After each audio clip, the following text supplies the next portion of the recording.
नमस्कार. आज आपण बनवणार आहोत अगदी टपरीवरच्या चहासारखा चहा आणि ते सुद्धा घरच्या घरी. बरेच जण म्हणतात टपरीवरच्या चहासारखा चहा घरी बनत नाही, तशी चव येत नाही चहाला. तर अगदी टपरीवरच्या चहासारखा दिसायला सुद्धा आणि चवीला सुद्धा अगदी आपण आज घरच्या घरी चहा बनवणार आहोत. चला तर मग रेसिपीला सुरुवात करूया. टपरीवरच्या चहासारखा चहा बनवण्यासाठी तर मी अर्धा इंच आलं घेतलेलं आहे, 4 काळी मिरी घेतलेले आहेत, 2 लवंगा घेतलेले आहेत आणि 2 हिरवी वेलची घेतलेली आहे. आता आपल्याला हे अद्रक थोडीशी कुटून घ्यायची आहे. काही जण खिसून घेतात, तर खिसून घेतल्यामुळे चहाला आपल्या कडसरपणा येतो, त्यामुळे आपल्याला थोडीशी अशी ठेचून घालायची आहे अद्रक. त्यामुळं चहाला आपल्या खूप छान चव येते. बरेच जण म्हणतात टपरीवरच्या चहासारखा चहा घरी बनवू शकत नाही आहे आणि त्याची चवसुद्धा घरच्या चहाला येत नाही. तर आज आपण अगदी टपरीवरच्या चहासारखा चहा आज घरी बनवणार आहोत. तर आता आपल्याला सुरुवातीला अद्रक थोडीशी जाडसर ठेचून घ्यायची आहे. मी इथे खलबत्ता घेतलेला आहे. आता यामध्ये आपल्याला अद्रक थोडीशी ठेचून घ्यायची आहे.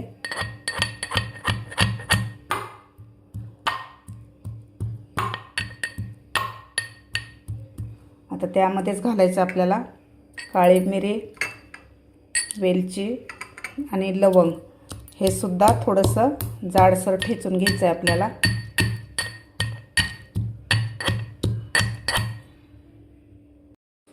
अशा प्रकारे मी अद्रक, काळी मिरी, लवंग आणि हिरवी वेलची अशी जाडसर कुटून घेतलेली आहे. सध्या पावसाळ्याचे दिवस आहेत, सर्दी खोकला कफ होतो, तर त्यामुळे मी अद्रक थोडीशी जास्त घातलेली आहे. काळ्या मिरीनं सुद्धा आपल्या घशाला आराम मिळतो आणि हिरवी वेलचीनं चहाला खूप छान टेस्ट येते. आता आपण एका प्लेटमध्ये काढून घेऊया. असा मसाला आपला चहाचा तयार झालेला आहे. मी इथे एक चहा बनवण्यासाठी भांडं ठेवलेलं आहे. आता आपल्याला गॅस चालू करून घ्यायचा आहे. आता मी 4 कप चहा बनवणार आहे, तर आपल्याला 3 कप पाणी घालायचं आहे.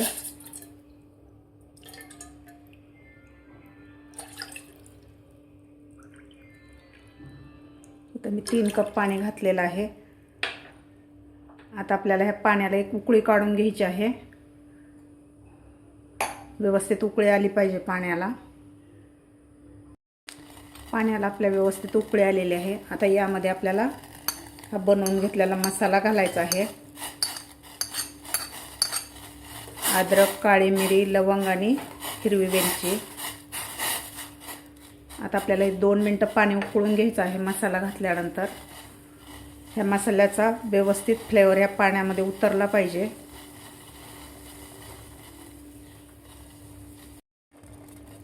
मसाला घातल्यानंतर मी हे 2 मिनिटं पाणी उकळून घेतलेलं आहे. तर पाण्याचा कलरसुद्धा चेंज झालेला आहे, तुम्ही बघू शकता. असा मस्त आपल्या मसाल्याचा स्वाद या पाण्यामध्ये उतरलेला आहे. तर यामध्ये आता आपल्याला घालायचं आहे दूध. बरेच जण सुरुवातीला पाण्यामध्ये चहा पावडर घालतात, नंतर साखर घालतात. तर आता आपल्याला तसं करायचं नाही आहे. तर आता सुरुवातीला आपल्याला दूध घालायचं आहे. इथं मी 2 कप दूध घालणार आहे.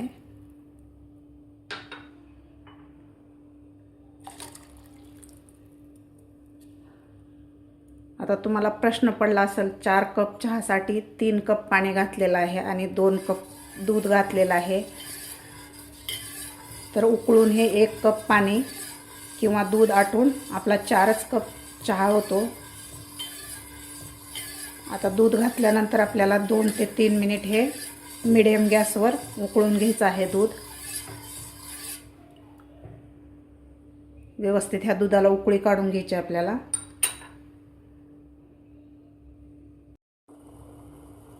दुधाला आपल्या उकळी आलेली आहे. दूध घालताना आपल्याला एकदम थंड घालायचं नाही. फ्रीजमधलं किंवा बाहेरचं सुद्धा थंड दूध घालायचं नाही. थोडंसं कोमट दूध किंवा रूम टेम्परेचरचं दूध घालायचं आहे आपल्याला. आता हे 2 मिनिटं आपल्याला उकळून घ्यायचं आहे दूध. अशी मस्त उकळी आलेली आहे दुधाला. आता तुम्हाला प्रश्न पडला असेल, आता टपरी कुठं राहिलेली आहे आणि टपरीवर कुठं चहा मिळतो. तर शहरामध्ये टपऱ्या राहिलेल्या नाहीत, तर ग्रामीण भागात खेड्यागावात आणखीनसुद्धा टपरीवरचा चहा फेमस आहे आणि बरेच जण टपरीवर चहा प्यायला जातात. बऱ्याच जणाला टपरीवरचा चहा आवडतो. आता सध्या पाऊस चालू आहे, तर पावसामध्ये आपल्याला गरमागरम चहा प्यावा असा वाटतो. तर तुम्ही अशा प्रकारे नक्की करून प्या चहा. अशा प्रकारे जर चहा करून पिला तर तुमची अशी मस्त तरतरी येईल तुम्हाला.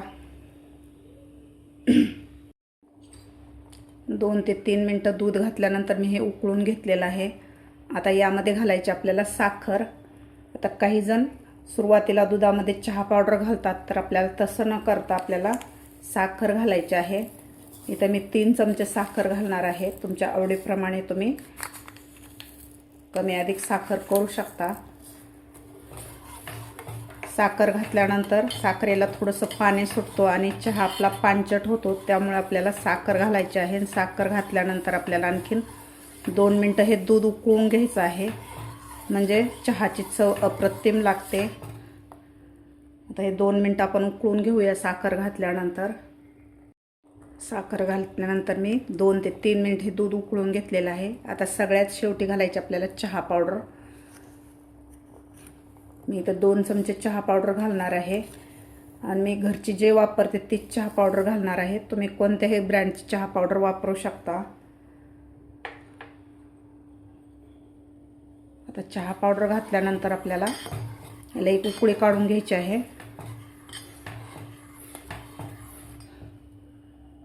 उकळी आलेली आहे. आणखीन आपल्याला हे 2 मिनटं चहा उकळून घ्यायचा आहे, म्हणजे चहा पावडरचा स्वाद ह्या चहामध्ये उतरतो आणि कलरसुद्धा खूप छान येतो. तर आता गॅस आपल्याला कमी करायचा आहे आणि 2 मिनटं हे उकळून घ्यायचा आहे चहा. अशा प्रकारे जर चहा केला तर सगळी तुमची तारीफ केल्याशिवाय राहणार नाहीत. 1 कपाच्या जागी 2 कप चहा तुम्हाला मागून घेतील. एवढा छान लागतो हा चहा अशा प्रकारे बनवलेला. चहा पावडर घातल्यानंतर मी 2 ते 3 मिनिट हा चहा उकळून घेतलेला आहे. तुम्ही बघू शकता चहाचा कलर असा मस्त आलेला आहे. अशा प्रकारे चहा बनवलेला खूप छान लागतो. असा आपला टपरीवरच्या सारखा चहा तयार झालेला आहे. तुम्ही बघू शकता मस्त आपला चहा उकळलेला आहे. तर आता आपण एका भांड्यामध्ये गाळून घेऊया. टपरीवर केटलीमध्ये चहा गाळून घेतात, पण आपण एका भांड्यामध्ये गाळून घेऊया. एका भांड्यामध्ये आपण चहा गाळून घेऊया. असा मस्त आपला चहा झालेला आहे. तुम्ही बघू शकता.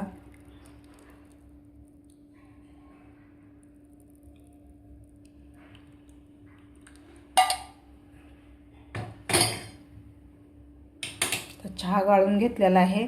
आता आपण सर्व करूया.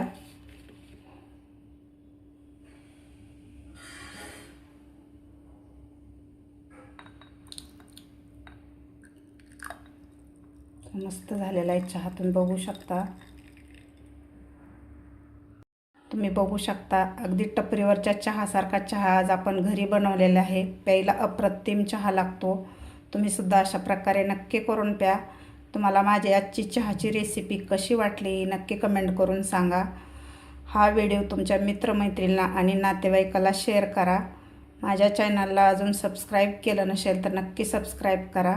भेटूया अशाच एका नवीन रेसिपीसोबत. तोपर्यंत मस्त खा आणि स्वस्त रहा.